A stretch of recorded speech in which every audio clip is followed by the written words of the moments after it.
Broadcasting live at the Rose Bowl in Pasadena, California. The struggle, the anticipation, the drama, and the dreams have all come down to the granddaddy of them all. It's the Rose Bowl game, presented by Vizio. It's all business for the Wisconsin Badgers, who have returned to Pasadena after 11 long years, determined to capture their 4th consecutive victory at the Rose Bowl. But they are taking on a dominating TCU Horned Frog team in their very first Pasadena appearance. Determined here to walk away unbeaten and cement their program's place among the nation's elite. Happy New Year, everybody, and welcome to 2011 in the Rose Bowl with Kirk Herbstreit, Aaron Andrews. I'm Brent Musburger. So nice you could join us today. And Herbie, the grandeur of this scene, it is just one of the special occasions on the sporting calendar. There's nothing better for me personally, and I know how you feel as well about our trip every year to Pasadena. There's something about the history, the tradition, the pageantry, the San Gabriel Mountains looking over the stadium. It's as good as it gets, and this will be a fun game today. Yeah, we've got a good one. Let's start off with that three-headed monster, that running game of the Badgers. We've been talking about it for now about a month, about Wisconsin, and of course their big offensive line and their running game. You got to be impressed with Monty Ball and what he did late in the year. Really tremendous patience as a runner, number 28. James White brings the quickness and the burst to the backfield. John Clay is back and healthy. He'll really try to give him a chance to show the power into that smaller TCU defense. The Horned Frogs are determined to load the line of scrimmage, so keep in mind, as Lee Corso said, Scott Tolzien and the play-action pass will be very, very essential to Wisconsin's chance to move the football. TCU crowds the line. Tolzien's going to try to throw over top of it. You know what's interesting, Herbie? Everyone's talking about the speed and the aggressiveness of the TCU defense. That offense averages over 43 points a game. And that's the difference in the TCU program with Gary Patterson in the last 4 or 5 years. They can now score, and Andy Dalton is 41-7 as a starting quarterback. He brings veteran leadership and decision-making to the position. They're physical in their own right. Up front on their offensive line, Ed Wesley, 32, can run the football. The X factor is Jeremy Curley, number 85. You'll see him watched up as a wide receiver. They try to get him in space, and also on special teams. If he can get a little bit of a seam, he can pick up big chunks of yardage. So we're just about set to go. The officiating crew takes its position, so settle back, everybody. Enjoy this gorgeous scene.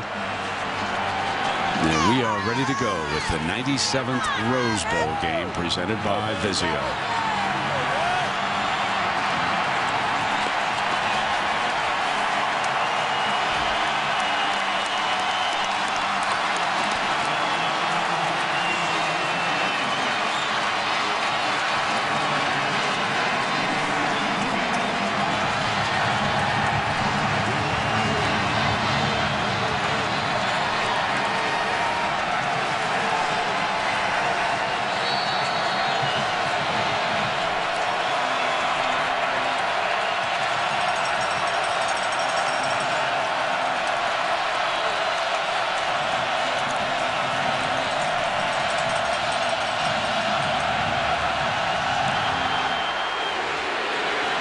Flat line to Gilreath.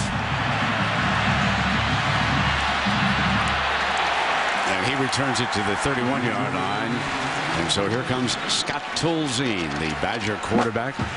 Very efficient, not glamorous, but simply does not make the big mistake. And that'll be such a big thing today, just managing the game. Everybody thinks about Wisconsin and their big offensive line and their running game, and that's a big part of it. But today, his ability to throw the football, especially on early downs with a play-action pass, will be a big part of Wisconsin's attack. Monty Ball will be the first running back out.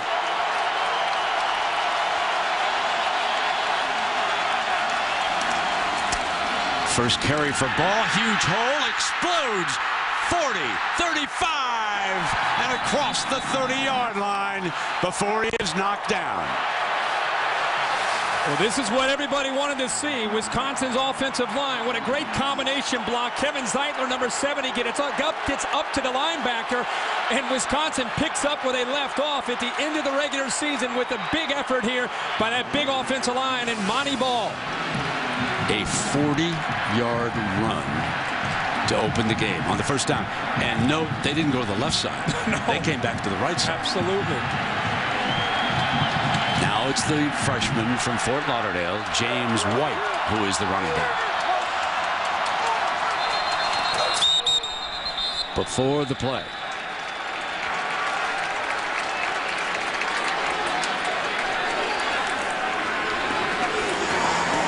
Before the snap, false start, number 1 on the offense, 5-yard penalty, remains first down. Nick Toon, wide receiver. Talked about the emotion in this football game for these football players, not only the long layoff, but the hype of this game for both teams.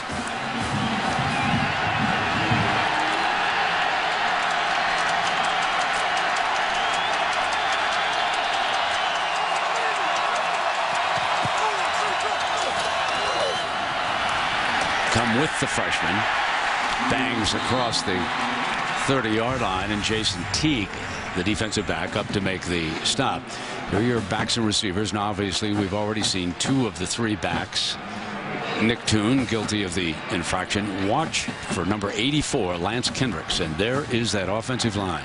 Karimian Moffitt on the left. Cones, who scores very high with the coaches. Zeitler and Wagner are on the right. And Monty Ball now checks back in alongside Tolzien, who is back in the gun. His second carry bounces off a tackle, makes his way to the 20, and this is a manageable third down coming up. Yeah, it is. And considering they had the middle mistake there to get to 1st and 15, they come back with a couple runs and get to a manageable third down, which is exactly where Scott Tolzien needs to be. It's interesting. It's early in the game, but TCU just gave up their longest run that they've given up all year on the first play of this game. How do they respond here early in the game here on this first third down of the ball game? Double tight end. 3rd and 2. Paul Christ has the play call from up above.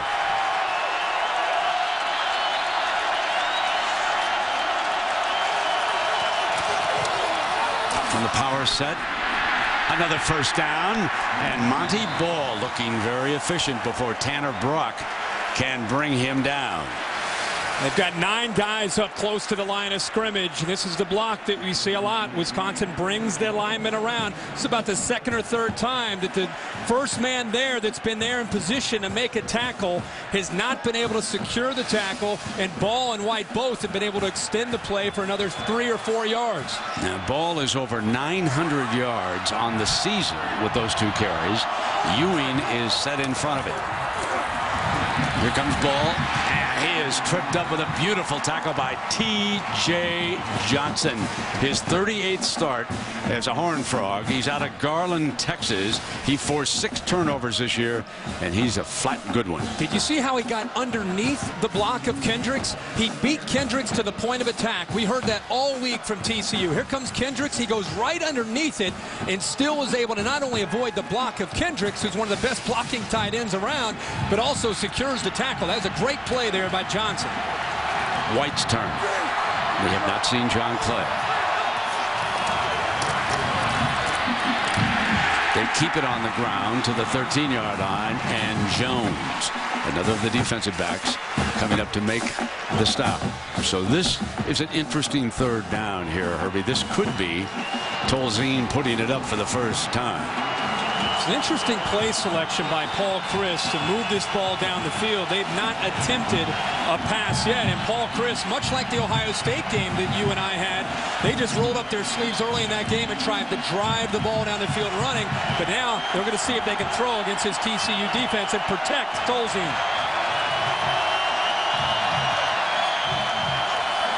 He will throw for the first time. Middle dropped. Toon. Covered by Jason Teague. Andy Dalton getting ready. Well, Toon is healthy for the first time really since the beginning of the season. Battled through a turf toe injury. Also had a thigh bruise against Ohio State. I don't think he was just ready for the ball. Tolzien back there with his first throw. Makes a pretty accurate throw, but I don't think Nick Toon got his head around in time to be able to make that catch. So here comes Philip Welsh. He will attempt a 30-yard field goal. Badgers strike first.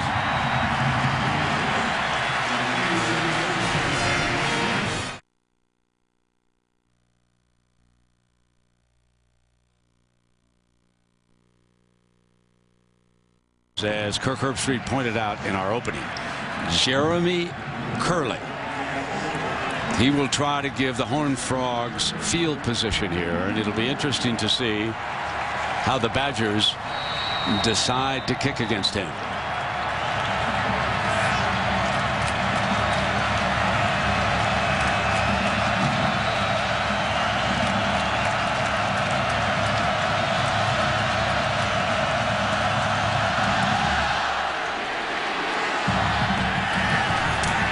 They say bring it on from the right side, and Curley gets into a gap and out to the 22, but overall that is pretty good coverage.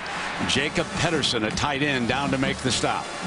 Well, here comes the other Mr. Efficiency, and this is Andy Dalton. And what a career he has had at Fort Worth, Herbie.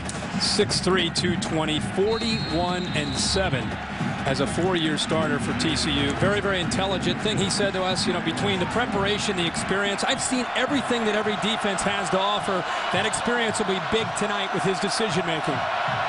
Ed Wesley is the running back who just switched to the right. They throw on first down for 10 yards to Jimmy Young, the senior from Monroe, Louisiana. And this Horned Frog offense, which has averaged over 43 points a game. And there is Ed Wesley. Tucker will join him. They're going to use Evan Frosch today as a tight end against this Badger defense frequently. Marcus Cannon, number 61, out of Odessa, Texas. Great battle on the edge against J.J. Watt, number 99.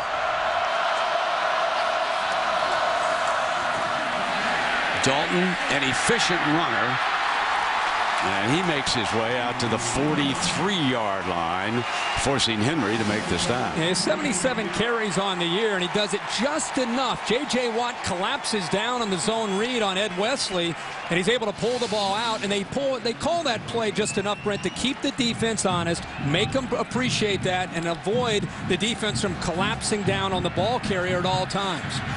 An 11-yard run, back-to-back first downs for the Horned Frogs.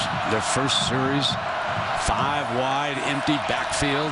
Dalton has time, and the receiver was down, and there's a penalty. Curley goes down, and the penalty is called for pass interference, and it's on Smith. Devin Smith putting too much pressure on Curley. He's got a little bit physical there before the ball. Pass interference, number 10 on the defense. That penalty will be enforced at the spot of the foul. Automatic first down. What a contrast in styles, by the way, here. TCU coming out in their spread formation, empty formation. This is Jimmy Young dropping, and on the inside of that was Curley, who got pushed before the ball got there. It was a good call by the officials. But TCU wants to isolate these Wisconsin linebackers and safeties in space in both the run game and the pass attack. Now that basically a full house backfield, and Badgers read it perfectly. Nzegwu makes his first stop of the game, number 93. Really good discipline by Nzegwu. Watch him come down. He just is able to avoid the block of Dooley. And I don't know if Dooley's assignment, the pulling guard, is supposed to be able to pick that up, or if maybe on that play, because it's an option attack, they're hoping that Nzegwu will maybe move to the outside, be caught off guard, and allow the quarterback to dip underneath that. But that time, Nzegwu was all over it, reading his keys perfectly. Again, emptying out the backfield. Let's go! Deflected, incomplete, and that was J.J. Watt making his first impact of this game by deflecting that pass. 3rd down and 10. So that Badger front. J.J. has been a star, All-American, efficient linebacker, somewhat underrated. Keep an eye on number 9, Blake Sorensen. The secondary, and of course, Valai, number 2, is a star at safety, hard hitter. 3rd down and 10 now for TCU.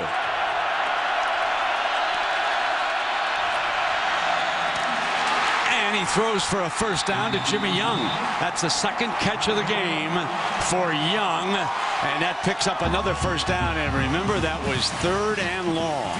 Absolutely, and I think a little bit of confusion here by Finellis because of the formation and the way they stacked their receivers there to the field. How about the arm strength by Andy Dalton on 3rd and 10, getting back there and making a great throw to Jimmy Young before he was even close to the sideline, showing tremendous velocity on that throw. Matthew Tucker now the running back. Play action to him. Dalton has plenty of time, incomplete. Curtis Clay was the intended receiver, and I think Dalton thought he was going to work a little closer to the sideline. And the Rose Bowl field is the best field that you're going to see in college football, but there's been a lot of rain in Southern California, and I don't know if it's the new cleats that TCU is wearing, but I've really noticed whether it's on a kickoff return or these receivers trying to get out of breaks, there's a lot of the TCU wide receivers are slipping. Something to keep an eye on, I think, throughout this football game, especially in the early going. Tucker and Wayman James now in that backfield. Dalton keeping it and running for the 3rd time. Stop made by Bo Allen, freshman. Anytime you run the quarterback, it gives you an advantage with the numbers, and it makes this Wisconsin defense, it's so concerned about Curley and Jimmy Young and all the speed on the perimeter. It makes him have to focus back to the quarterback to Andy Dalton, and all that's doing is not only picking up yards and giving him a manageable 3rd down, it's setting up other plays down the road to get back out on the perimeter. 3rd down again for the Frogs.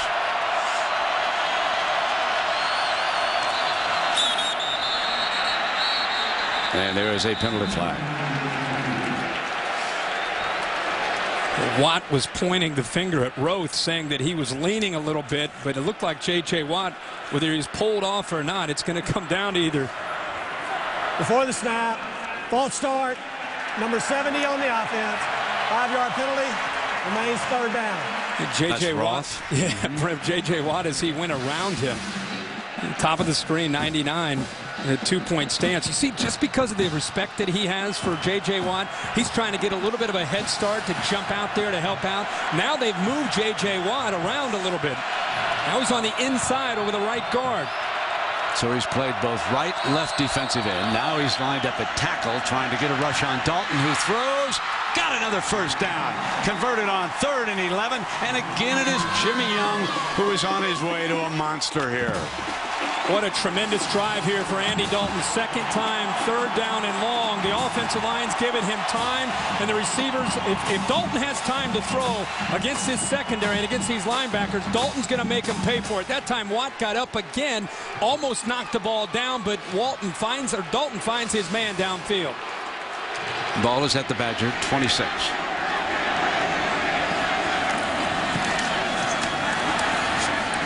Not afraid to stick his helmet in there, is he, Herbie? Here in the early going, Watt making the stop, but Andy Dalton has come to run a little bit. He has, and clearly with having a month to prepare, they see something that they can take advantage of, and just picking up just 3 or 4 or 5 yards here and there. And also you wonder if it eventually sets up a bigger play down the road where they start to bite down on Dalton, maybe running the ball. And TCU loves double moves. They can give him a little move to the inside and then go deep downfield, and Dalton could get him and maybe crease him for a touchdown. Yeah, Dalton has carried the ball 4 times, throws it again, pump fake, goes back down the middle of the end zone. Touchdown, Horned Frogs. Bart Johnson, the senior from Brownwood, Texas, a 23-yard scoring strike.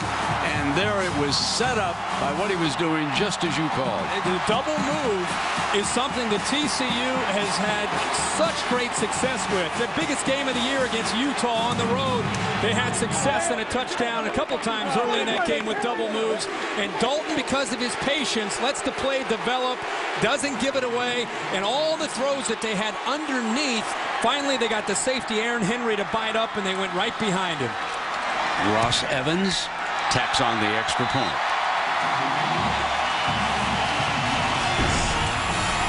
TCU takes its first lead, 7-3 over the co-champions of the Big Ten.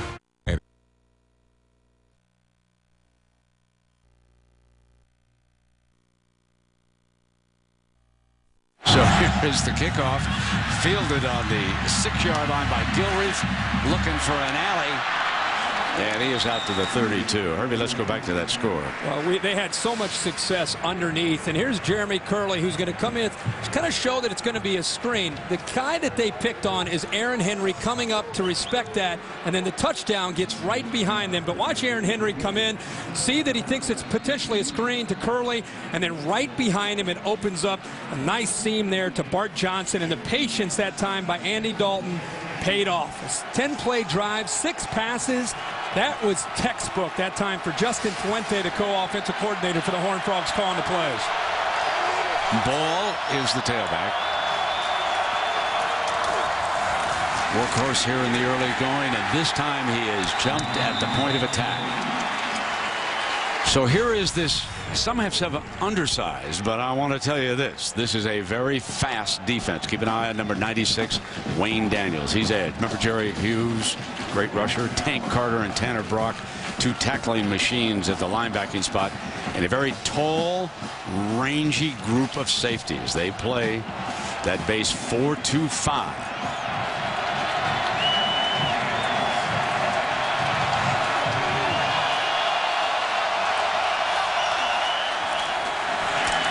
Tolzien, middle, and he throws to his favorite target, number 84, Lance Kendricks.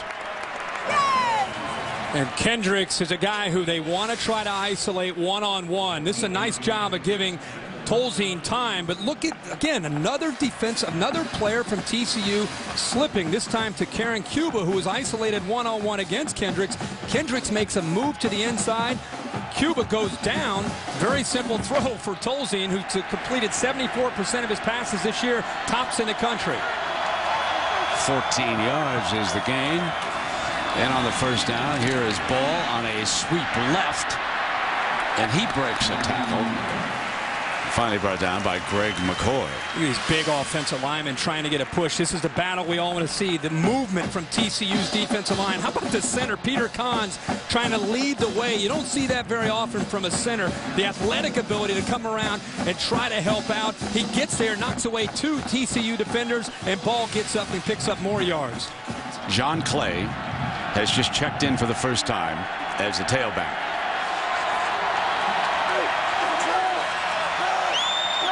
They show a power I formation. Play action. Tolzien comes to the near side, and it is complete. Abrideris with his first catch of the game. Here's the view from our DirecTV Ultimate Picture Cam. Good job again. He's in rhythm. Both these quarterbacks have come to throw. And actually, the pressure got to him. He does a good job throwing it from the left hash all the way to the right sideline. A long throw, but a good call on an early down by Paul Chryst. Try to take advantage of the aggressive TCU defense crowding that line of scrimmage.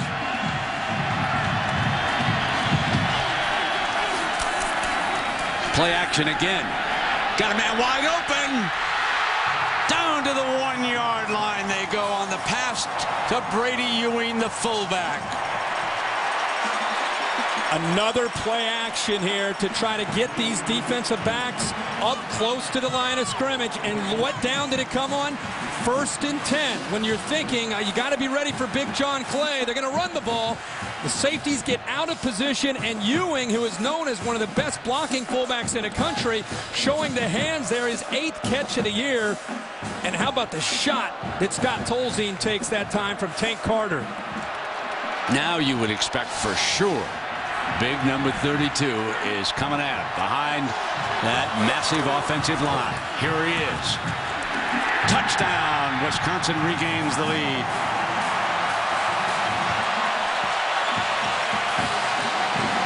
We got a ball game. We got a ball game.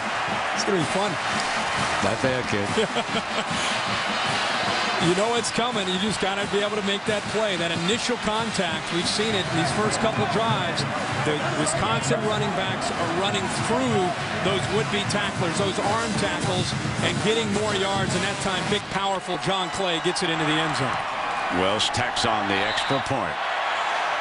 So Clay's first touch of the day results in the Badgers' first touchdown of the day.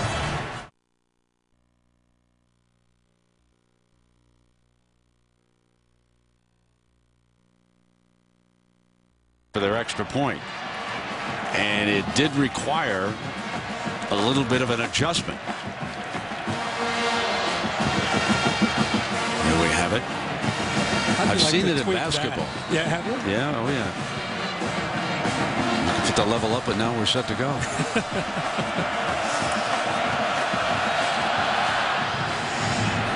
They are kicking to the corner, and this time Curley is over on that side. They want the ball in his hands, and why not? He explodes to the 43-yard line, and Welsh, the kicker, is there to bring him down. Andy Dalton and the Frog offense ready to go back to work. Ed Wesley is a running back, and in that scoring drive by TCU, they were 2 of 2 on 3rd down, and both times that was 3rd and 10. And Andy Dalton carried the ball as a runner 4 times. This time he hands it off to Wesley, and the stop is made by linebacker Mike Taylor. Looking forward to seeing how Wisconsin tries to adjust to this skill and speed. The thing that's most challenging facing this TCU offense is how multiple they are with their formations and personnel groupings. Brett Bielema telling us this week, if I had 1 week to get ready for this offense, it would be a nightmare. Having the extra time has really helped them dial in to all the different formations and adjustments you have to make as a defense. They're the full house backfield, basically, and Pump going deep again, and he's got him inside the 15-yard line. Josh Boyce, his first catch of the game. Boy, Josh Boyce has a tremendous future in Fort Worth. The freshman who had a 93-yard touchdown against Utah, another double move. This time they catch Brinkley peeking on an underneath route. This is why you have to respect Andy Dalton.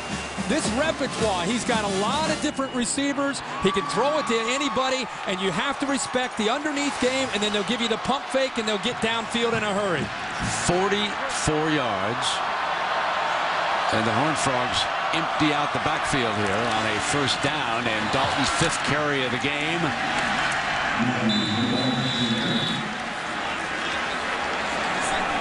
Let's give Taylor credit for another stop, the Badger linebacker. The big part of this game throughout 4 quarters will be TCU containing J.J. Watt, which they've done a pretty good job of up to this point. But you know that's going to be an ongoing battle up front, not just for Marcus Cannon, who's the left tackle, but the entire offensive line and the pass protection group of TCU trying to keep him out of that backfield. Curley is one of the 3 wide to the right. Dalton again. Close to a 1st down.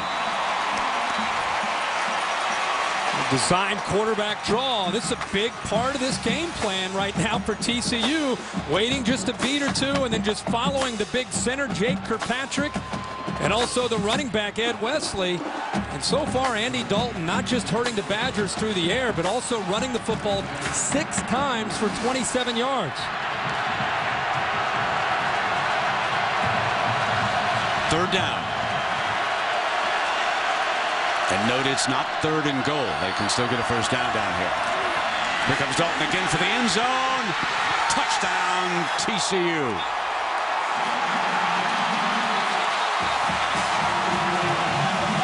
The Badgers' lead did not last long. Folks, we've got 2 teams that average 43.3 points a game. Remember the bowl game Andy Dalton had last year against Boise State? I think this game is personal for Dalton. Another zone read. J.J. Watt collapsed down on the running back. Dalton makes a great read. Looks like they're going to take a peek at this. He had the ball in his left arm instead of the right arm. Just going to take a peek to see if the ball got across the goal line before he went out of bounds. Remember, it's where the ball is, not where his foot is. So as he gets out of bounds, that's worth another look for sure. Should have put that ball last second over into that right arm and extended it across the goal line. Well, Dave Perry is up here in the booth with us, and of course he's done a great job through the years, not only with the Big Ten previously, but now as the head of the Federation of Officials, and he thinks he was in the end zone. He just gave a little thumbs up over here, so we will see. Remember, it is an SEC instant replay official who will take a look at it. Unlike the NFL, Shaw will not go underneath the hood here, and then they will receive word of it. Even if it were to be ruled not a touchdown, it would be a first and goal. Yes, it would. One thing to keep in mind, very, very short. But it looks to us and to Dave Perry like he got in. What do you think? If Dave Perry says that it's in, then chances are it's in. It's definitely a close call. The play was outstanding. Watch J.J. Watt come down, hesitates just for a second. Dalton's got the confidence to think, I'm going to pull this ball, and I know I can beat him to the corner. So they, instead of thinking, hey, you got to block J.J. Watt, It'll be a touchdown. there it is. Dave Perry is right. Why not? You know, he has a son, John Perry. This is his 3rd year as a referee in the National Football League. And my friend Dave, I think he's refereed and umpired just about everything in the world. So we count on him now. So here we go. We've had 23 points scored here in the first quarter of this football game. And now Ross Evans tacks on another extra point for the Frogs. Kevin Sharples will kick it off. And White is back deep with Gilreath. And again, it is Gilreath.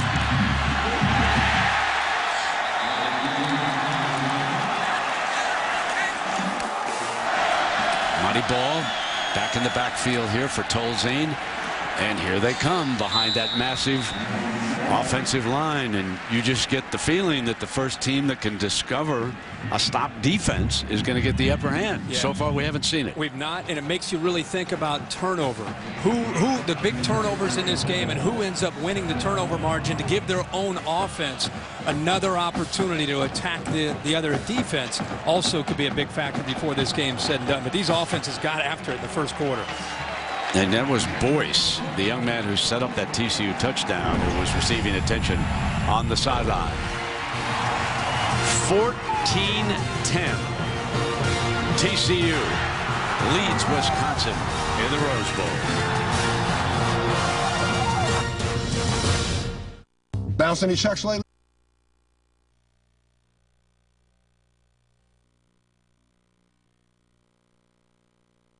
Setting this is. We open the second quarter. Badger football, 2nd down and 5. Scott Tolzien hands it off to Ball, who explodes in the middle again to the 46-yard line, and Cuba makes a stop. Herbert, you made the point. That battle between the front and the defense, very lopsided in the first quarter. Everybody wanted to see how the size of Wisconsin's offensive line would do with not the lack of size, but just the speed, the aggressive nature that TCU has, the way they move people around. They try to confuse you, and for a quarter anyway, and now another play, Wisconsin really controlling things at the line of scrimmage against the speed of TCU. It is big that TCU held the Badgers to a field goal on their first drive of this game. And they come back with White, the freshman, and let's check in down below with Aaron Andrews. And just to add on the size disadvantage with TCU's defense, Gary Patterson's been walking over to the bench every time they've been there and said, tackle low, do not tackle them in the middle. You won't get them down. You have to tackle lower. And that was a couple of the good tackles Johnson made when you pointed that out. They got down into the... You got to get low and you got to game tackle. The only way you're going to slow down this big offensive, but not the line, but the backs, is you got to have 2 or 3 different jerseys trying to slow down these running backs. 2nd and 6. And now it'll be 3rd down, and James White. St. Thomas Aquinas, Fort Lauderdale, Florida. Badgers do a great job of seeking out some skilled players from the state of Florida and the state of Texas, Ohio, and they do a heck of a job of recruiting right there in their home base, Wisconsin, Minnesota. The J.J. Watt story, of course, many of you are very familiar with. He was a tight end at Central Michigan. Brian Kelly left, committed to Minnesota. Glenn Mason left, finally enrolled with his heart back in Madison, sat out a year, and switched over to the defense, and he's been a great player. Now we've got 3rd down and 3.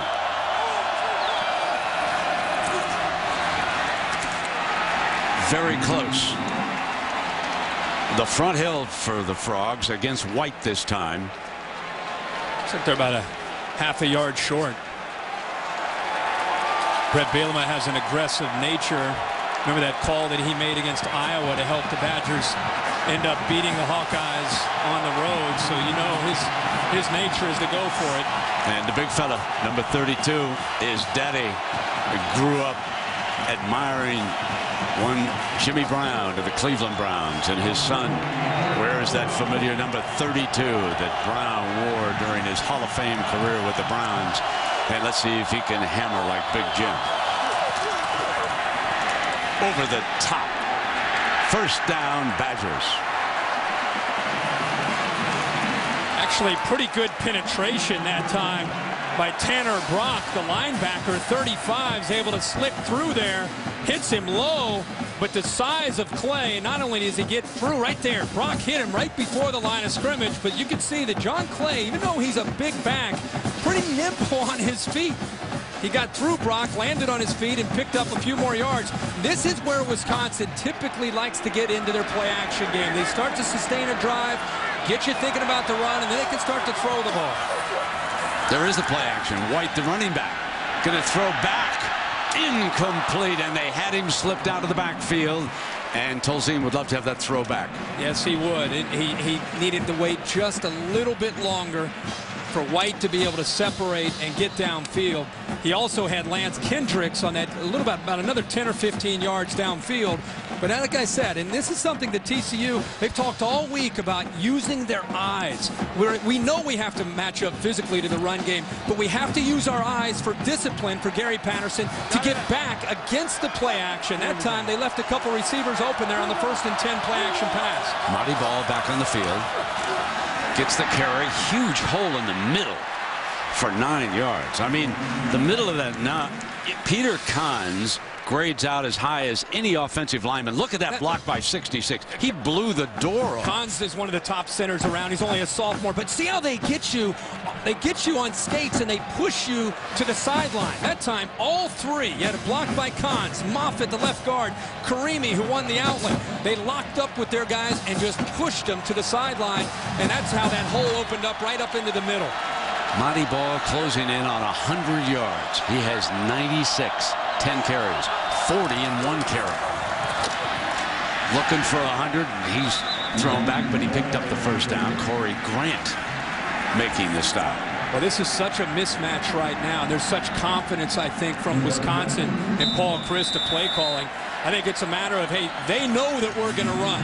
They have extra men up at the line of scrimmage, but we have such an advantage with our size and the way we're pushing them around. We're going to continue to run the football, mix in play action pass here or there, and I think that's going to be the kind of the formula that they use to continue to move the football right down the field. They've only had 1 negative play so far in this game.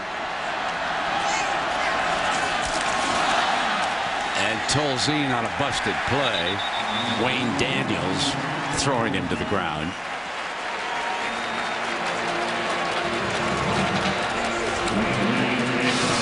Self-destructing. Which offense eventually puts the ball down and allows the opponent to pick it up?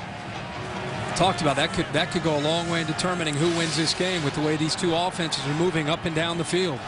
Huge for TCU to put the Badgers in 2nd down and long. 2nd down and 11.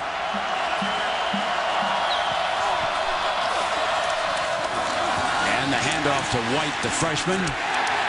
And he is stuffed, and now it is 3rd and long, and the Badgers have to come up with a pass. Tank Carter makes the stop. Remember when he met with us after practice, he said, we have to beat him to the point of attack.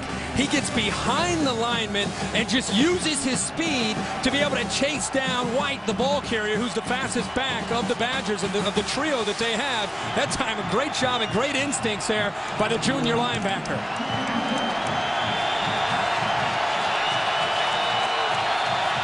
Kendricks off to the right. They've gone to tune once in this game. Tolzien comes in underneath.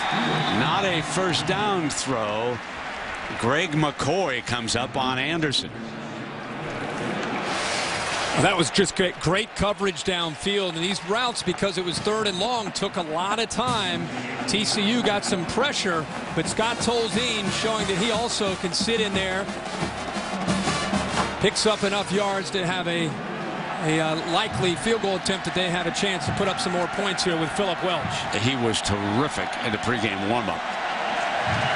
Made several 50-yarders. He's from the right hash. He's 8 of 11 from the 40 to the 49. And he pulled this one to the left and missed it.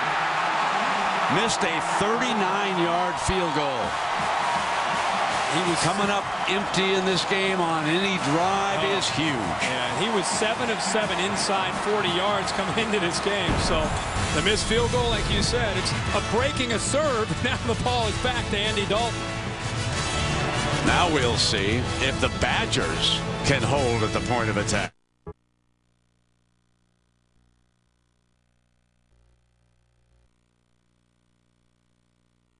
Wisconsin 10. Second quarter.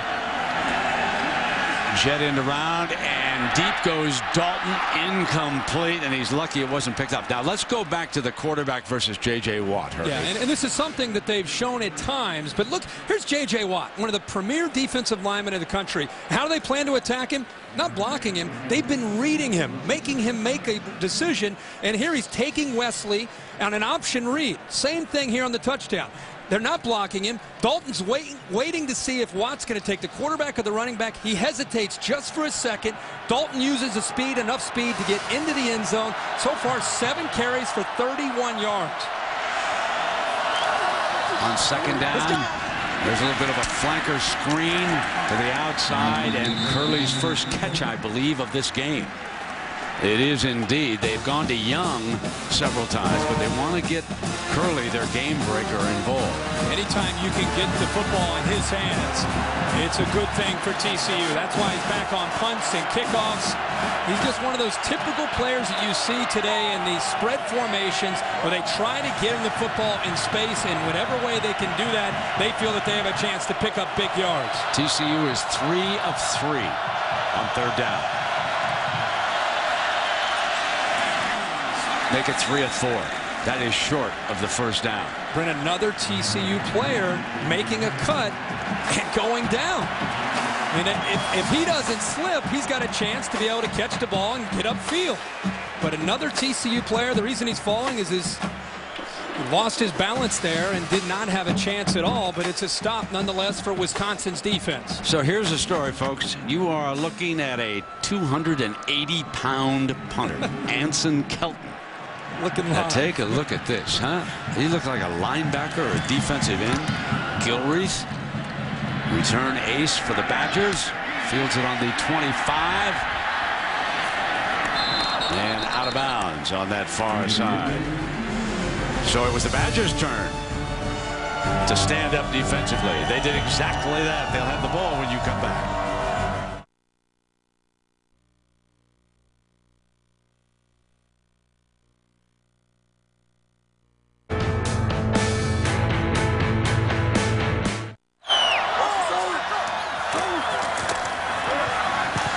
Here they come hammering with John Clay. And Aaron Andrews, Herbie has noticed a lot of slipping on the part of TCU. What's the story? We're looking at them. Those are the cleats, brand new, designed by Nike for the Rose Bowl. They're actually supposed to prevent slipping. TCU got these cleats, Brent, on Sunday, and I heard from their staff, even during practices, they were changing them out. So I just asked the equipment staff, are you able to change out the cleats in the game? They didn't bring another pair. Look for a lot of tape. Second down and 4. Tolzien pulls out and fires incomplete. That was great coverage by Jones on that play against Pedersen. Well, these hybrid safeties, Colin Jones.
living on the edge here on this drive and trying to take the lead back down by 4.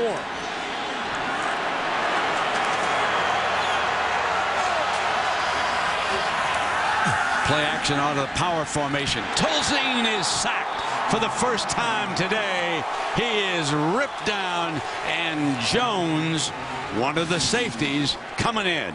Well, this is a great job by TCU downfield with their coverage, and you can see from the DirecTV Ultimate Picture Cam, the play took too long to develop. It's 1st and 10, play action, but the blitz and the pressure this time by, again, Colin Jones, the senior, who's having a great game. In a game that's been dominated by the offenses, Jones in these last few series, along with the 2 linebackers, Carter and Brock, really starting to step up. 2nd and 17. White flares. They throw back to the middle, and Kendricks breaks a tackle. So Lance Kendricks catches the pass, and Cuba wrestles him down. He's a point of emphasis for this TCU defense. They know how often the Badgers like to get to 84. Tanner Brock is dialed in on Lance Kendricks. He is not able to hold on and make the tackle. He slows him down well enough. But I think Gary Patterson and the adjustments that he and his staff are making on this side of the football starting to really play out here for the Horned Frogs. They seem a little bit more dialed in here these last few series. Getting a little more leverage with that quick defensive line. Now, not this time. Nothing doing. They were held out, and as a result, Tolzien burns them with the pass to David Gilreath. That's 13 yards, and a great job by the offensive line here. Interesting, the soft coverage. Look how easy Wisconsin can get off the line of scrimmage. And for an attacking defense, rare to see them just let Gilreath and the Wisconsin offensive line with a free, or the Wisconsin receivers with a free release, getting downfield and not getting any kind of push at all by the secondary. Typically, they're up in your face at the line of scrimmage. The freshman back on the field. Here comes White. Battles his way for about a yard behind the right side of that line. 2nd and 9.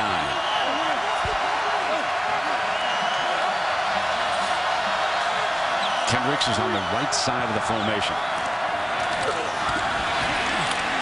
Nothing doing, and this is going to be 3rd and long. Carter again. Tank, one of the best named linebackers in the country. You're Tank Carter. You've got to be able to make plays, and like I said, he and Tanner Brock doing a really good job of getting away from blocks. In the first quarter, Peter Kahns and John Moffitt and Gabe Karimi and all the way across Kevin Zeitler, Ricky Wagner, they were not only controlling things up front, they were getting to the next level and getting to those linebackers. They've not been able to do that as effectively here.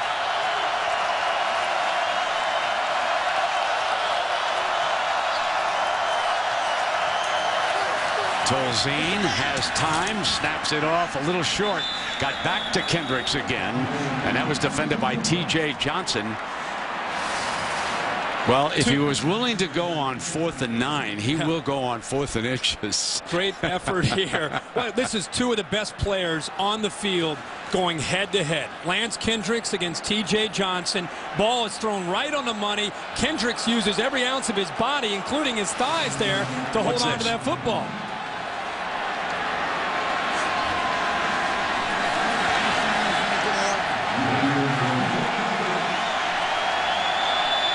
Well, here's Philip Welsh, and of course, I think I forgot to look at the clock.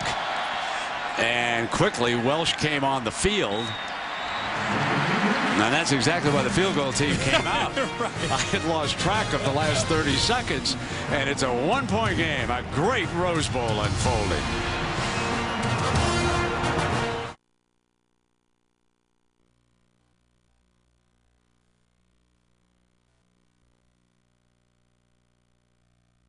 Coaching adjustments. Well, and Dalton did a great job of, in the first few drives, getting the ball thrown underneath and trying to make this Wisconsin defense appreciate that. And once he got him to respect that aspect, that's where they got the pump and go, the double move to Bart Johnson for the touchdown. So that's something I think Dalton will continue to do. And you think about what Andy Dalton has done, 41-7 as a starter. He's got great leadership, but right now, not only is he throwing the football, he also has 7 carries tonight, which leads this team. As we take a look at the comparison between our two quarterbacks, Tolzien 8 of 12 for 106 and Dalton 7 of 10 for 109. Herbie, of course, pointed out that rushing difference down there. I do want to point out one thing, Herbie. The Badgers have had the ball for 21 minutes and 28 seconds to 8:32 for TCU. And the big issue here for Gary Patterson is his defense. They've made some adjustments and they played much better at defending the run with their linebackers and safeties. But it's a four-quarter game, and those big bodies start to lean on you. You wonder how they'll hold up, and does fatigue become an issue in the second half for Gary and his defense? TCU won the toss and deferred, so they will receive the ball to start the second half. And that means that Jeremy Curley, and Welsh has done a very good job of pinning Curley to the sideline. Yes. Once on the right, once on the left over here. Now our lead has changed hands 3 times, and we've got a 1-point game as we get ready to start the second half. And boy, Herbie, I really think you put your finger on it. How will TCU hold up when we get into that fourth quarter with that huge offensive line banging on them? TCU only 18 offensive plays in the first half.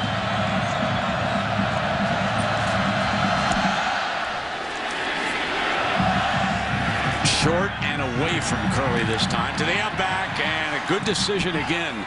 Badgers special teams coming up big here, and Shivers makes the stop on Southward. I should say Southward brought down Shivers. Let me just reverse who was doing what. And here is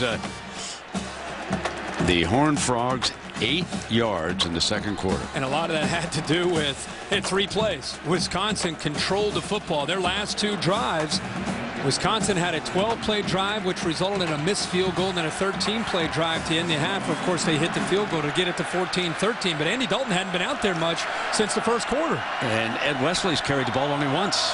He's in that backfield, and there was movement. Watt says he was pulled off. So that would be a false start and costly to TCU to start the second half.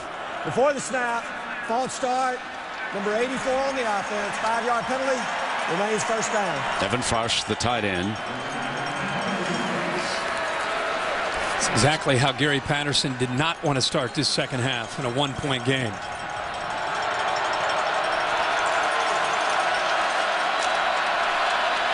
Wesley and Tucker both in the mix.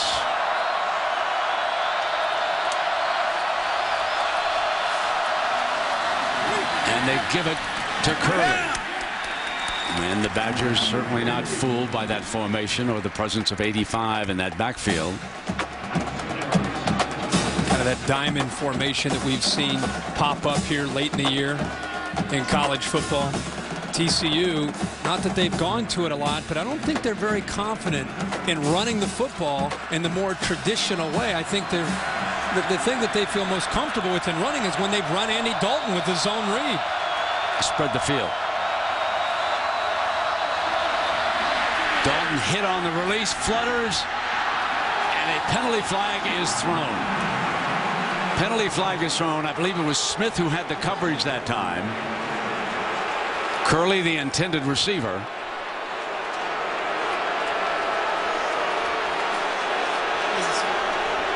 And Bielema saying it's not catchable over there. Should pick this flag up. Pass interference, number 10 on the defense. 15-yard penalty from the previous spot. Automatic first down. Devin Smith, and here it is. I think the reason Devin Smith is frustrated is Curley, in trying to adjust to where the ball was thrown, actually went into Devin Smith. I think that's the reason that Smith is frustrated, because he felt Curley came into him. Dalton got hit right as he released the ball by Hemer. But anytime there is contact like that and it's in question, it's always going to go on the defense. First down and 10. Ball just across the 40.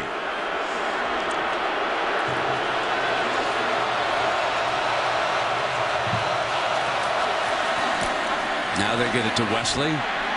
Dances outside.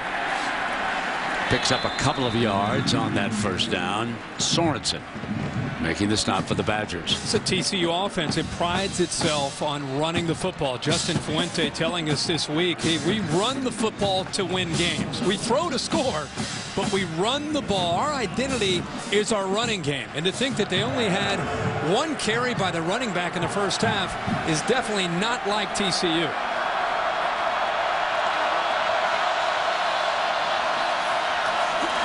Dalton from the pocket has another first down, and breaking free, Wesley, the running back.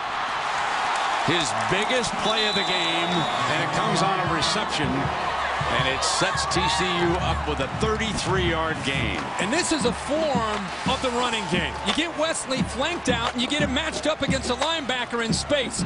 This is what TCU wanted to do all along. Can Mike Taylor make a play? Can Blake Sorensen make a play out in space? Because if you give Wesley the football against a linebacker and he builds up momentum, he's going to be able to run through some tackles and shake and bake and get around people. He also got outside of Niles Brinkley. Tucker now the running back. The ball at the Badgers 25. Dalton adjusts his wide receiver. Looks for that quick flare out there. Got it. First down. Jimmy Young.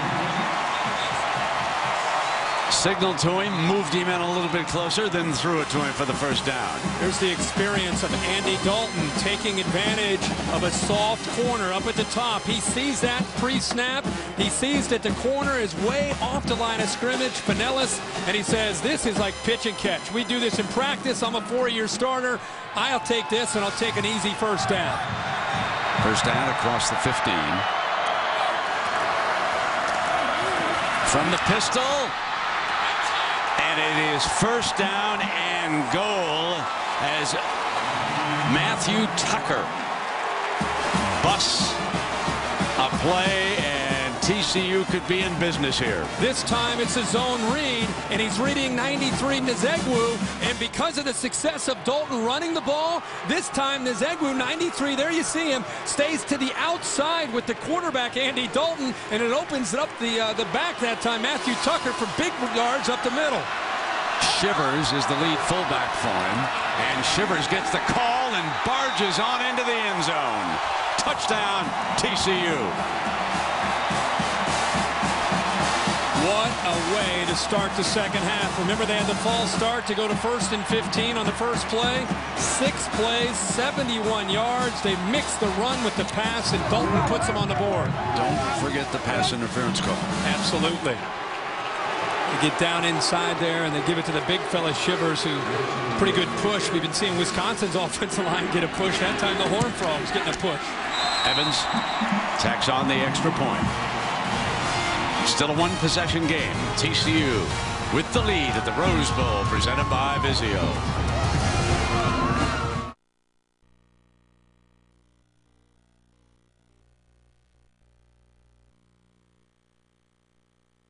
Is Hayden Fry out of the state of Texas, and he was a legend at Iowa as their head coach. Brett Bielema, a walk-on, gave him a scholarship, then a GA, then a full-time job as a coach, and then, of course, Hayden walked off into the sunset. Looked like he rode in today with James Garner, didn't he? So it's first down and 10 now for TCU, and here's Curley picking up the first down as Dalton put it in his hands. Let's make this Wisconsin defense continue to have to play in space.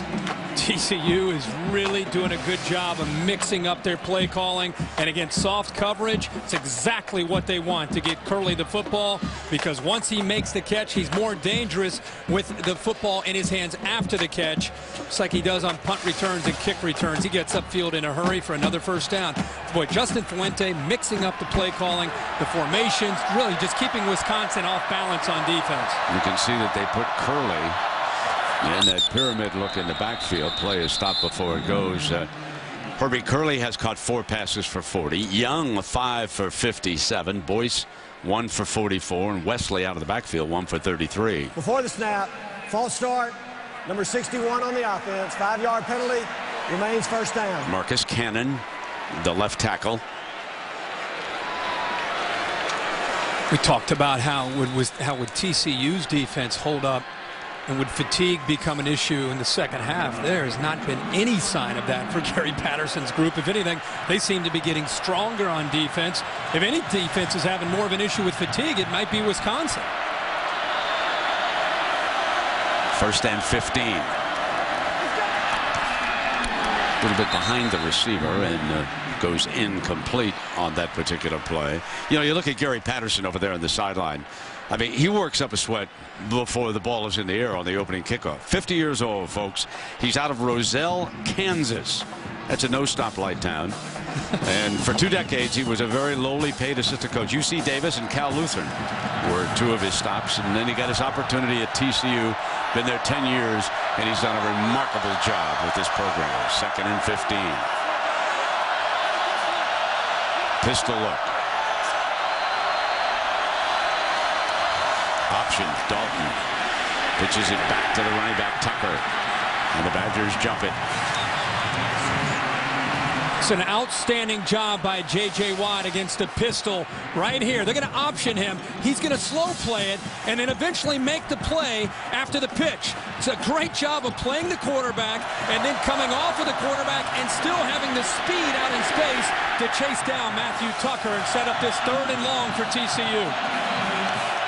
They are 4 of 6. They've converted a couple of 3rd and 10s, but this one needs 14. Dalton's back. Steps up against the pressure, fires for it, and almost intercepted. Almost picked off by Connor O'Neill. Tremendous effort and a good job of buying enough time there by Andy Dalton. He stepped up into the pocket. And boy, what that looked like, and until his own man ended up knocking him back, I thought O'Neill had that football, but Aaron Henry jarred the ball loose.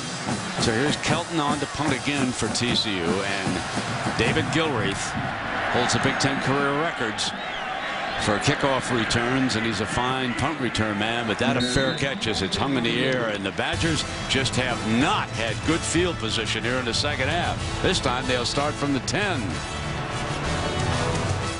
Hi, I'm Joe Theismann, and no matter what stadium I brought.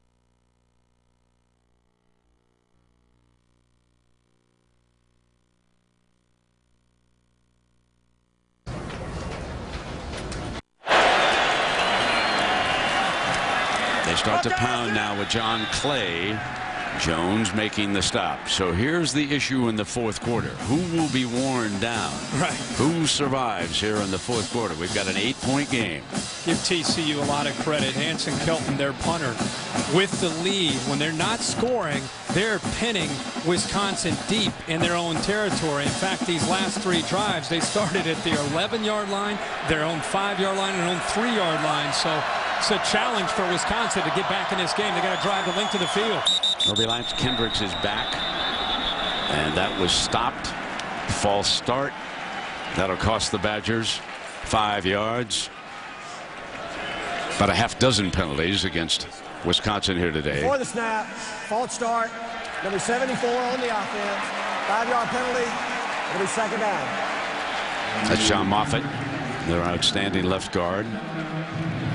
Still 12.5 minutes to go in this game, and I know Wisconsin had some success early in this game, and in the second half they've not been able to get any rhythm going. Paul Chryst, the offensive coordinator from Wisconsin, it's going to be interesting to see when does he start to get more aggressive with the play calling, and when does he still rely on that running game to move the football. I think it's going to be a little bit of a balancing act for Paul Chryst. TCU shows pressure. They've got Tolzien, steps away from it. And then the tank unloads. Let's take a look at our DirecTV Ultimate Picture Cam, and again, it's the pressure. This time Jones is going to come from here. They bring him on the inside. They're mixing up their looks. They're creating confusion. This time both backs weren't real sure. Clay looked at it and thought, do I have him? Also, the fullback Ewing wasn't sure if he had him. And because of that indecision, Jones, who's had a heck of a football game tonight, was able to get enough pressure on Tolzien to make him abort and try to pick up yards with a scramble. Ball back in as the running back. 3rd and 10 for Wisconsin. First down. Strikes in the middle of the field to David Gilreath. Great job. Gilreath is the third down receiver in this Wisconsin offense. Perfect job of sitting in the hole of the zone defense of TCU. TCU's put so much pressure on Tolzien all night, especially on third down. That time he had time to throw, and Gilreath just sat right between the linebackers, Brock and Carter, and picked up the first down.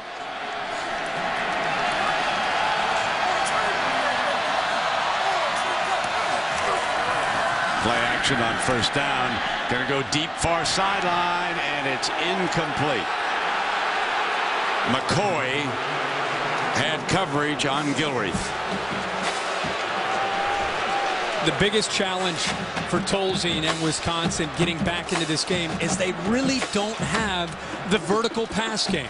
I mean, when they have hurt teams this year, Brett Bielema and Paul Christ and Scott Tolzien, what they tried to do is they've made you get out of position off of play action, and they usually throw intermediate passes, short passes. Very rarely do they try to stretch the defense downfield because they don't have receivers necessarily that are built for that kind of offensive philosophy. Timeout. Timeout. Wisconsin. That's their first timeout of the half. Second down and 10 for the Badgers after the first timeout of the game. Tolzien has time. Incomplete. TJ Johnson again, that time on Kendricks. Wisconsin is throwing the football so much to the middle. Something to keep in mind for Scott Tolzien, a simple little flare-out pass, but the coverage is all being squeezed into the middle. Everybody is concerned about Kendricks and Tune because of the success off of play action where they like to throw the ball behind the linebackers. Paul Christ might want to think about trying to attack a little bit more on the perimeter where the coverage is much softer. Third and 10. Tolzien deflected, incomplete. Badgers forced to punt after Wayne Daniels deflects the forward pass. You know, Wayne Daniels was fired up coming into this game, and he has done a good job this year stepping up for Jerry Hughes. Now, he didn't necessarily rush the passer. He just was kind of a spy, watching Scott Tolzien, being a great athlete, gets up into the air and knocks that football down.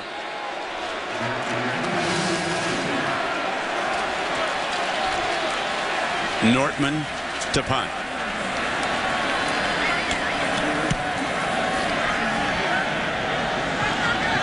Curly Fair catches it at the 30-yard line. 10:44 to go in the Rose Bowl. TCU with the lead and the football when you come back. Have you ever thought about what would happen to you?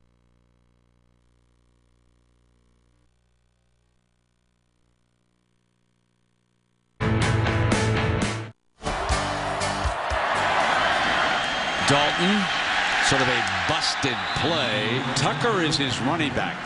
Wesley has come off with an injury, and they have kept his helmet away from him down on the sideline, and we'll keep an eye as to whether or not he returns here into that backfield. But there is Wesley.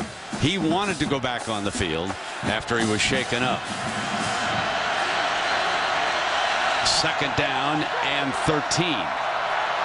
Empty backfield. TCU spreads the field.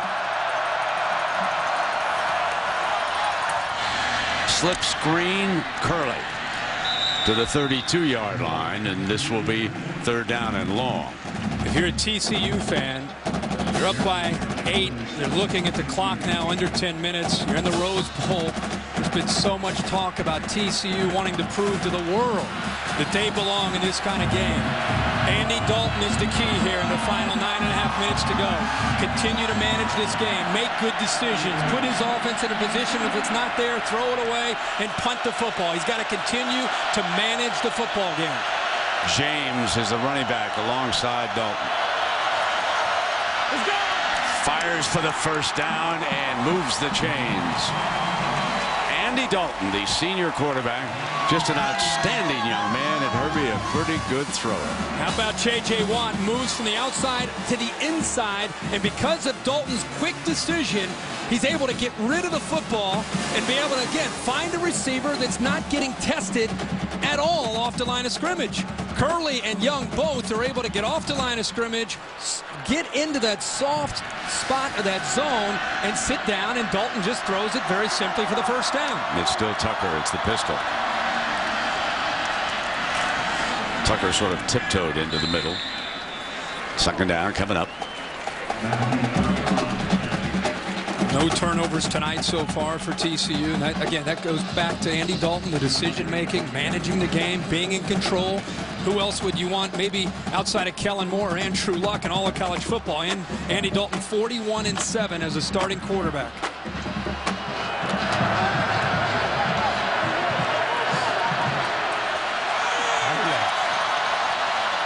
Second and 7.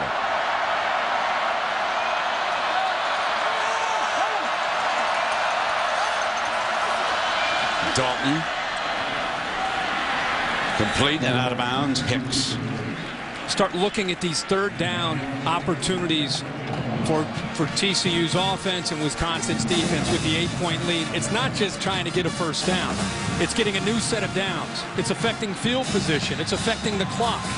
All these things. Every time Brett Bielema's defense allows TCU to get a first down late in this game, it's a big-time loss for Wisconsin because of that clock and because of the field position.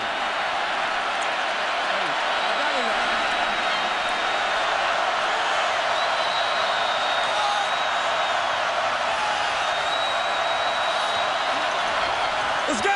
Dalton deflected, incomplete. Great play by Nzegwu. Nzegwu makes the play defensively, and the punt team is on the field again for TCU. And if Nzegwu doesn't make this play, look at the coverage, how soft it is on third down. Nzegwu jumps up as a defensive end, but if he does not do that, Boyce is able to come through on that quick slant and pick up another first down. Wisconsin catches a break because of Nzegwu's athletic ability to get up and knock that ball down. Gilreath. Bad snap. Tracked down by Kelton. Gilreath would find nothing to the 23-yard line, and again the coverage team by TCU. 7.5 minutes. Badger football when you come back to the Rose Bowl.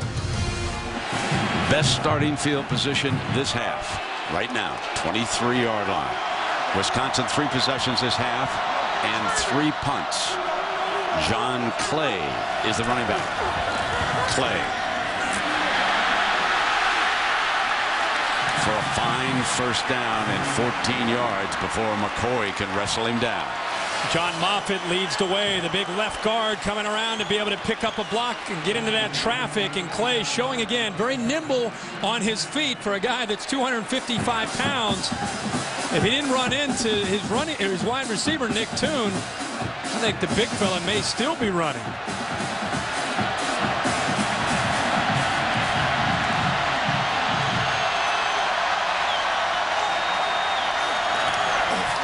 Clay again. Bust free. Brought down close to the 30-yard line. T.J. Johnson comes with Clay. It's a counter play that Kendricks this time comes in motion, and then he comes back, picks up a great block off the defensive end, and John Clay running very determined here in a a drive that is obviously in a must-scoring mode for Wisconsin. Not quite the speed to pull it away, but definitely showing some pretty good acceleration for the big fella. 30 more rushing yards, and now Ball checks in. Timeout. Tolzien just used their second timeout of this half. Wisconsin, that's their second timeout of the half. And that leaves them with only one now. When you come back, 6.5 minutes. It's a one-possession game. 21-13, TCU.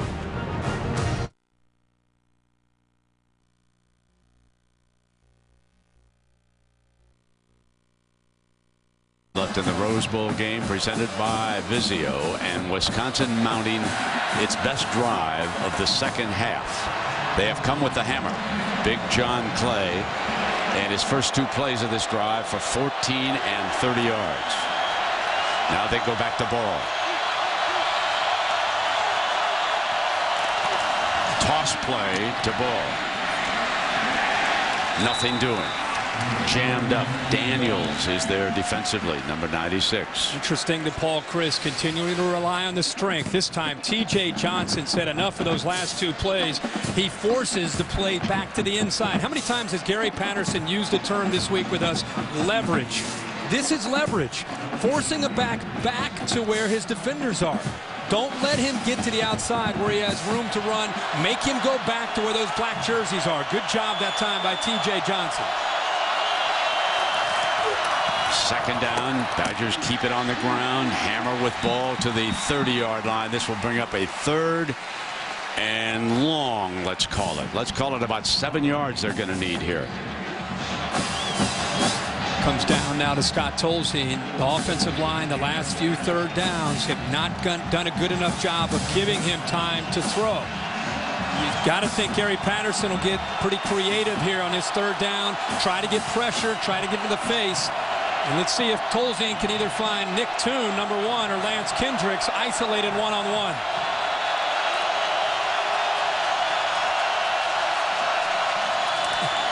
Tank Carter is picked up on the blitz, and it is complete. First down. And they get it in Kendricks' hands, and there's a penalty flag late. Thrown around the 18-yard line.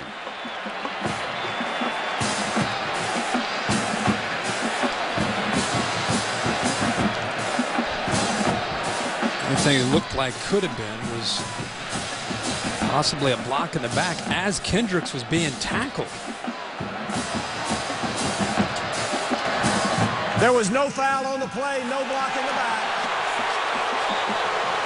Well, right at the end, it happened right in front of Gary Patterson. He was very adamant, pointing backwards, thinking that it was a block in the back. Good job here on 3rd down. They gave him just enough time. He finds Kendricks. Now watch Kendricks break the play here. And then right at the end of the play, Gilreath just gives a little bit of a push there and trying to be able to make the play. And they must have determined that maybe Kendricks was on his way down or down before Gilreath blocked Jones in the back. Badgers' first pass of the drive. Clay back on the field. And a big first down run for the Badgers. This is a huge factor, Brent, and this is a huge factor. Closing in on 4 minutes. 1 timeout because Tolzien's been forced to use 2 of his timeouts. Taking their time, still running the football, and that's great if they're able to score a touchdown and go for 2 and tie the game up.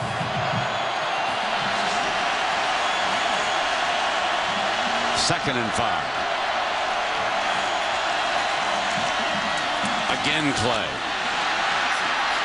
First down, no. Very close. Boy, this is a great effort by John Clay. A lot of people wondered how much would John Clay play tonight. The way Monty Ball and James White finished those last 4 games, would the Doak Walker finalists get an opportunity to play tonight? And it's the first time we've seen the Wisconsin offense come alive in the second half, and it's because of John Clay and this offensive line helping the Badgers get down the field. 3rd and 1. ISO look with the formation. Clay follows the fullback for a first and goal. 3:15 and counting. Need a touchdown and a 2-point conversion. They've been running the football so well. It gets so much tougher inside the 10-yard line against TCU's defense. Scott Tolzien is lethal in this area with the play-action pass. Now, they might just keep pushing because they might feel like they're wearing down this defensive line. But Lance Kendricks, in this situation on play-action, a lot of times is able to get behind coverage for touchdowns off of that look.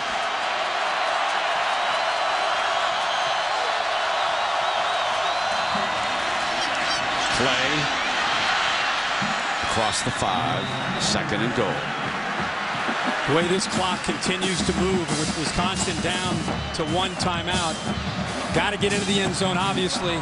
Got to get the 2-pointer.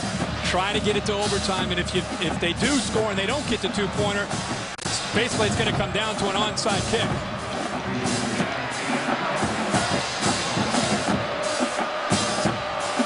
They're taking their time, working the clock, not to give Andy Dalton too much time if they do put this ball in the end zone.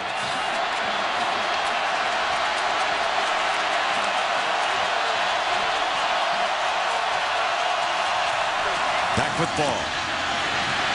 Tries to get the edge, dives for the end zone, touchdown. 2 points away from a tie.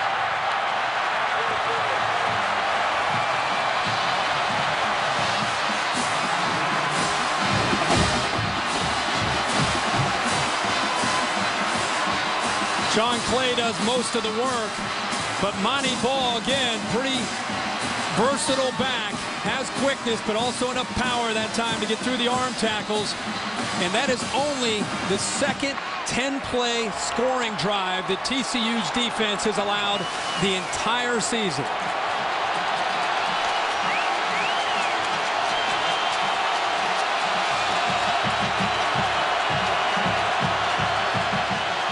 Three yards away from a tie. Ball stays on the field.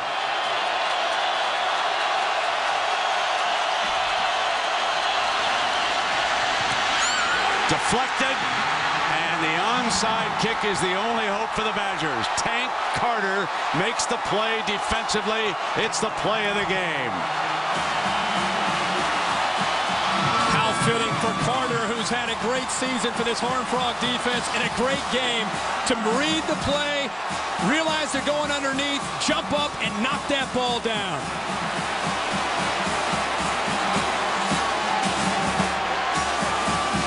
Clinging to a lead at the Rose Bowl, trying to make history.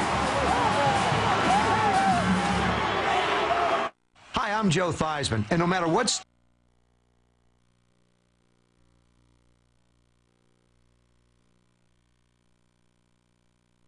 one of the most important onside kicks in the history of the Rose Bowl. It is 21-19, full 2 minutes to go. It'll be up to the Badgers to try and recover this ball or jar it loose after it travels 10 yards. The TCU players can move up. They can down it after it is kicked. And a very superstitious head coach is hanging on by a shoelace.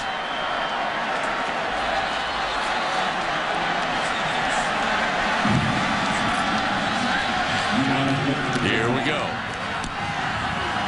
Up in the air and caught in the air and down by Bart Johnson. TCU football. Wisconsin with 1 timeout left. 1:59. And the Horned Frogs are near victory. You got one of your hands team. You got one of your best receivers.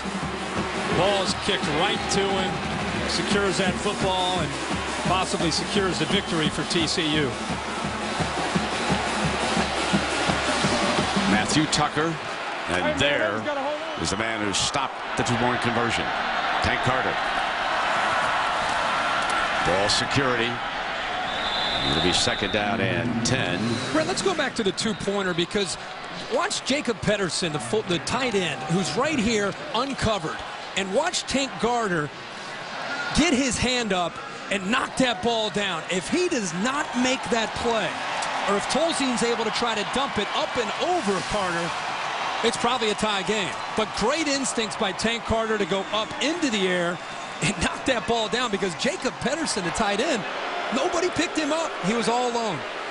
So the Badgers have used their final timeout, and we'll have 1:54 going. Just imagine the emotions of Gary Patterson, the TCU players, and all of their fans. I mean, this is for little guys everywhere. Non-automatic qualifier. They had to come the hard way. Unbeaten during the regular season, and here they are, closing in. And let's not forget that a lot of people thought at the end of the year, Wisconsin and that offense If there was a playoff, that might be the team that would win a playoff. So they came into this Rose Bowl with a ton of momentum, one of the hottest teams in college football, and TCU and Gary Patterson had this team incredibly well prepared. Game started out with 24 points in the first quarter, but it settled down and became more of a defensive struggle. There's a handoff. They squirt through on the right side. Let us not forget way back. The one thing about going way back in a football game, you never know what would have happened afterwards if something had changed. But the Badgers did miss this field goal. It was a 39-yarder pulled to the left. Yeah, and right now, one of the differences in this game is that missed field goal with TCU leading it by 2. And also mismanagement of the clock at the end of the first half, where they ended up settling for a field goal, but maybe could have had a touchdown. With all that said, 3rd and 4 with still a minute and 12 to go. Here's James. First down, and TCU is going to win the Rose Bowl. The victory formation is coming up.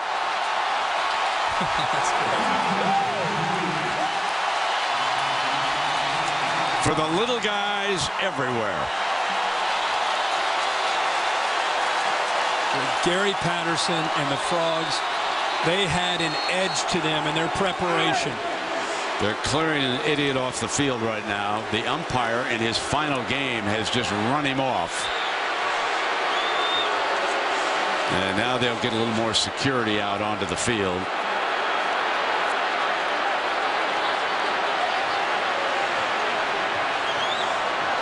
One minute remaining. And what a story this is for this school of 9,000 down in Fort Worth, Texas. It's a private school, outstanding school of business. And if you're interested in TCU, the annual cost, including housing, books, and fees, $41,100. That's a bargain, folks. Yeah. If you like to go to a school with a good football team, it's a place to go. About 9,000 students, I think, down there. It'll be a wonderful place. Brett, how much will this win, you think, affect the long-term discussions in the future about the BCS and a non-automatic qualifier and whether they belong or whether they don't? There's so many people that would just kind of dismiss TCU or Boise State. You wonder if a win like this could change the climate in the future, even though TCU goes off to the Big East, of the little guy having a chance to play in the big game. It's one game on one night. Teams like this can play with anybody. No, don't do that. This game's not over. He said, what's wrong with you? What's wrong with you guys? Don't you know we play to the end? You see what they said? Yes, sir. Yes, sir. I love that. Yes, sir, Coach. It's the best part of the night. Yes, sir. He's done such a great job down there. Big smile. And why not? There it is. Andy Dalton and TCU win the Rose Bowl. One for the ages.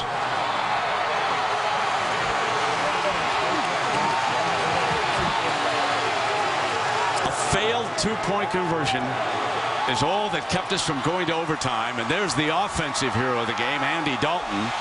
And, of course, Tank Carter, the linebacker, the young man who broke his back in an automobile accident, took up football late and came in and made the play of his life. At the age of 10, he was a BMC champion, and now today he's a Rose Bowl champion. Let's go down. I said at the press conference, what I said, we won it. Well, I don't know. We just won the Rose Bowl. Yes, you did. Hey, there's been so much talk about if the little guys could hang with the big guys. You're getting very emotional now.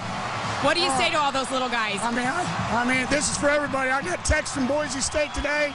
I got texts from all across the country. They'll win this for us. I won it for TCU first, but that's a good Wisconsin team. You got to give them a lot of credit. We just are able to hold on to them. I can't tell you how much I love my guys. Coach and head coaches get all the credit. The bottom line is the players get it done. You know what you can tell me? Tell me what your emotions were when you saw the deflection and they were trying to go for 2 points to tie this thing up. Well, yeah, because we didn't have a safety cover the number 3 guy. We knocked it down so he was wide open. So it was oh my goodness. And then, yes, We just might have won the Rose Bowl. And finally, I have to ask you about Andy Dalton. You were worried he was going to put the weight on the world, try to come back from what happened last year in the Fiesta Bowl, put his performance in perspective. Well, I can't. He just won 44 ball games as a starter. I can't say enough about Andy Dalton and the rest of this football team. It's been my life here for 13 years. I started with nothing, and now we have everything. Gary, thank you. Congratulations. Thank you.